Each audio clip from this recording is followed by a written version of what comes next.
Drunk consensual sex involves both parties are willing and actively participating. It's usually sloppy.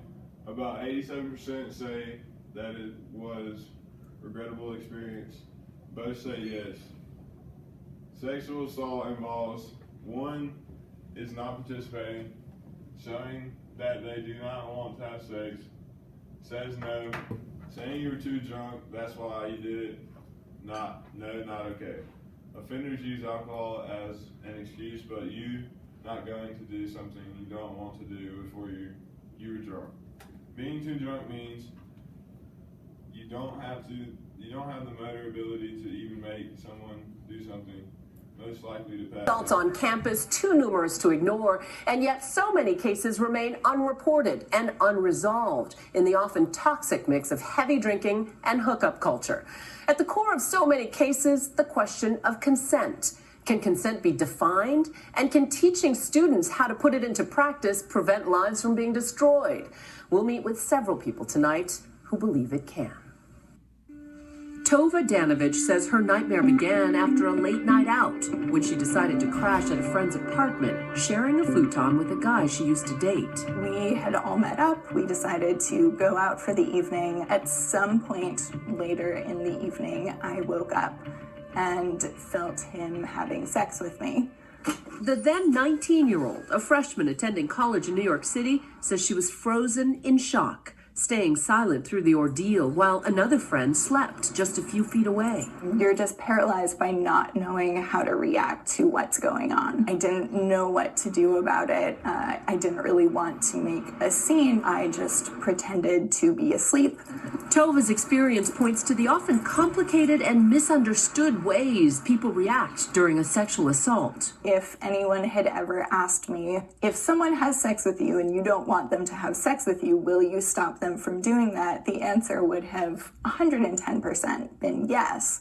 And then when the situation actually arose, that was not my response to it. People talk about fight or flight all the time without realizing that the third piece is freeze. It kicks in when we're in a situation where we believe we cannot escape. It's not uncommon in the most typical kind of college sexual assault, acquaintance rape. According to a sweeping survey of 27 universities, more than 1 in 5 female undergrads were victims of sexual assault or misconduct. It's on us. And we're seeing a growing tide of advocacy from high-profile personalities. To get in the way before it happens. And Lady Gaga, with her song It Can Happen to You, speaks to the trauma of victims. There's also student advocacy. Is this okay? Can I put my hand here? Yes. And a big push toward prevention awareness campaigns attempting to clarify sexual consent. Silence does not equal consent. When she's too drunk to function, it's rape.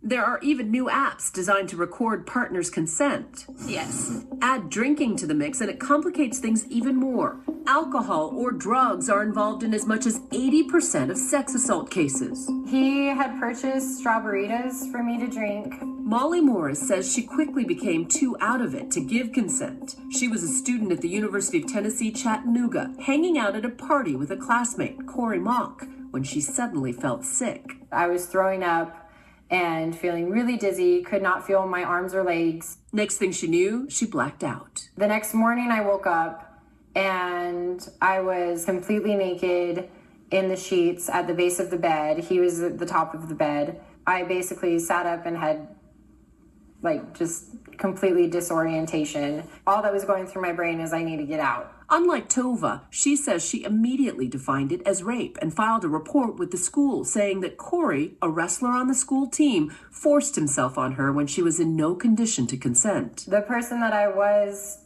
2 years ago today is not even close to being the person that I am now. I now have depression streaks, anxiety streaks, night terrors. It's on his record.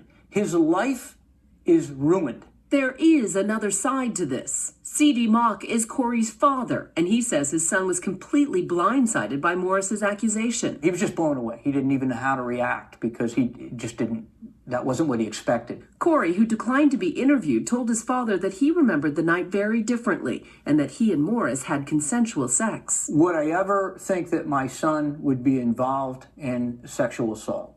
Absolutely not. C.D. Mock says his family is financially and emotionally drained from the fallout of what he says is the almost impossible task of proving consent. Where does consent start and where does it end? I mean, I don't know. So let's remember, we're dealing with young people, many of them who are very inexperienced. There's alcohol around without supervision. The university initially dismissed the charges against Corey, but then, weeks later, reversed that ruling, finding him responsible. A year after that, a local court said the school improperly shifted the burden of proof. Corey was cleared, but by then, CD says the damage was done. If you're labeled a rapist, you can't go to parties. You can't be with any of one of the opposite sex. All of the court documents are in here. Molly says she feels damaged too, still maintaining she could not have consented and that it was rape. Life after the assault is not even close to being what it could have been. Nothing's the same. 2 states have even made consent a legal requirement at their public universities. What qualifies as an ongoing consent? Nobody knows. Nobody can answer that. Criminal Code of Canada. There is no consent if someone else says yes. It is obtained through the abuse of a position of power, trust, or authority. One person does not say yes or says or implies no through words or behaviors. One person is not capable of giving consent unconscious or sleeping, highly intoxicated, or high. Someone changes their mind.